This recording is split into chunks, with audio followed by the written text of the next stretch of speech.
El abuso sexual infantil. ¿A quién recurrir por ayuda? ¿Qué acciones gubernamentales se deben aplicar para combatir este mal? Ya regresamos. En nuestros estudios a esta hora, Paola Andrade, directora de la iniciativa Ecuador Dice No Más. Paola, buenos días. Buenos días, gracias por tenernos. Vamos por el principio. ¿En qué consiste la iniciativa Ecuador Dice No Más? Bueno, Ecuador Dice No Más, que es hoy una organización sin fines de lucro, está liderada por 2 sobrevivientes. Mi esposo, Ricardo, y yo fuimos abusados sexualmente en nuestra infancia por familiares. Y luego de 20 años de luchar contra el tema, decidimos romper el silencio para darle un rostro y una voz a los que viven este terrible dolor, esta terrible traición a la infancia, y poder darle esa voz y esa cara a esos niños que hoy no pueden pararse delante tuyo, delante de las cámaras. UNICEF dice que 1 de cada 10 mujeres han sido víctimas de abuso sexual cuando eran niñas o adolescentes. La cifra, sin embargo, se considera que se queda corta con lo que sucede en realidad. Además, solo está contemplando a niñas, pero también ocurre con niños. Exactamente. Una de las primeras cosas que quería decirte que el día de ayer lanzamos para nosotros como sobrevivientes y para todos los niños y madres de niños que están en la mitad de los juicios y los terribles problemas que se dan para los sobrevivientes, una alianza con UNICEF, lo cual nos da un respaldo. Y la primera cosa que hicimos junto a UNICEF es ver las estadísticas. No existen estadísticas recientes y reales. Esa estadística que tú nombras, que es la única que tenemos, está basada en que el 15%, solo el 15% de las personas que conocen de un abuso sexual denuncia. Es decir, son bajísimas. Mundialmente, cuando hablamos mundialmente, se habla de que 1 de cada 4 niñas y 1 de cada 6 niños es abusado sexualmente en países totalmente desarrollados.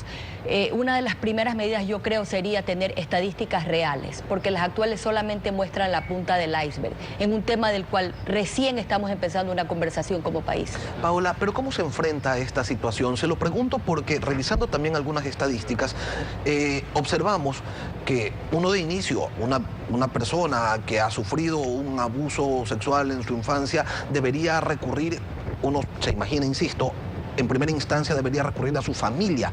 Sin embargo, los números nos dicen también que 1 de cada 3 víctimas que fueron donde sus familiares no les creyeron que habían sido víctimas de un abuso sexual. Y a esa estadística le sumas que el 65% en Ecuador ha sido abusado por familiares o personas de mucha confianza. Ese es el problema más grande del tema del abuso sexual, que nosotros crecemos pensando que el abusador es un extraño. El abusador la mayoría del tiempo está en la casa, está en el barrio, es vecino, es mejor amigo de la familia, es tío, padre, a veces madre, tía, empleada doméstica, niñera. Es una persona de confianza que manipula al niño. Y cuando el abuso se sabe, contrario a lo que uno puede pensar, que inmediatamente la madre va a actuar, que fuera así si es que el abusador fuera un extraño. El momento que es familiar, se convierte en la cabeza de la madre o de la persona que lo conoce, o la directora de la escuela, o la maestra, se convierte en un problema de la institución o de la familia que quieren tapar. Esto no es un problema de familia, no aplica que los trapos sucios se laven en casa. Esto es un delito.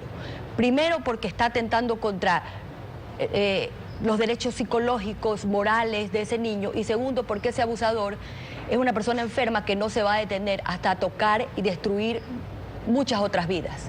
A nivel estatal, ¿qué es lo que hace falta? Concretamente, ¿qué acciones consideran ustedes se deben aplicar desde las más altas esferas para ejercer una lucha efectiva contra estos delitos? Bueno, falta muchísimo. Imagínate que esta conversación la hayamos iniciado 2 sobrevivientes, que tuvimos que romper el silencio a los 32 y 35 años porque el tema te mata como niño. El día que yo fui abusada, y fue abusada desde antes de los 5 hasta los 16 por varias personas, morí como niña, me destruí como persona y me tomó más de 20 años construirme. Y cuando fui a hablar con mi madre sobre el tema, mi mamá tampoco supo cómo actuar.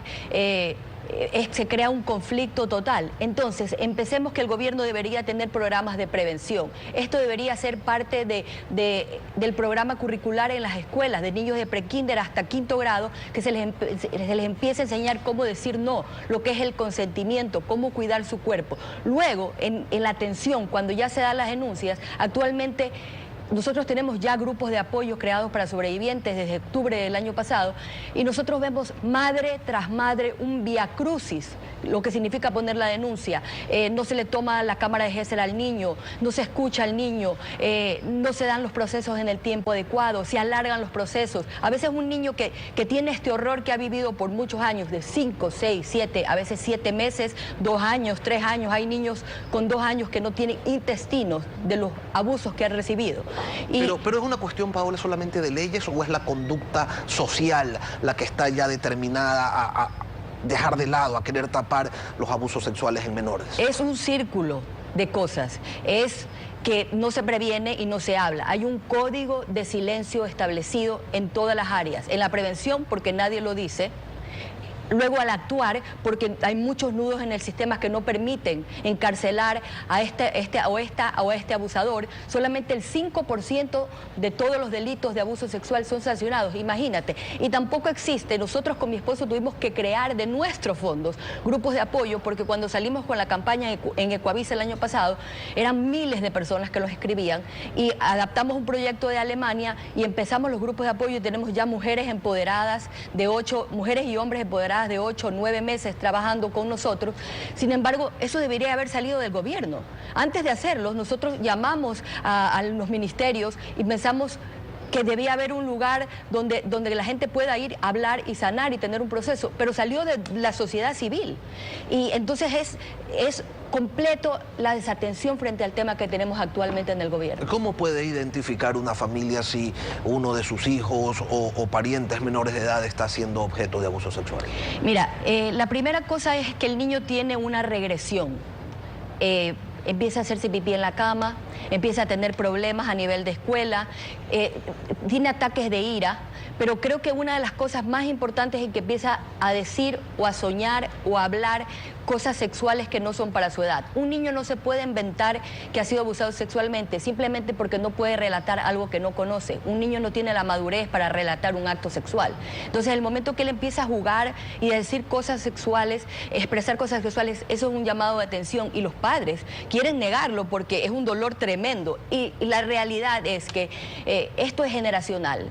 En mi familia pasó a muchas mujeres y si no hubiera roto el silencio le pasaría a mis hijos y a mis nietos. Tú ves cadenas de dolor. El abuso sexual son cadenas de dolor y a veces la madre, como lo ha vivido, se paraliza y no sabe cómo actuar. Pero también es importante que sepas que las escuelas están obligadas, la gente que tiene por el artículo 72 del Código de la Niñez y Adolescencia, los profesores están obligados a poner la denuncia.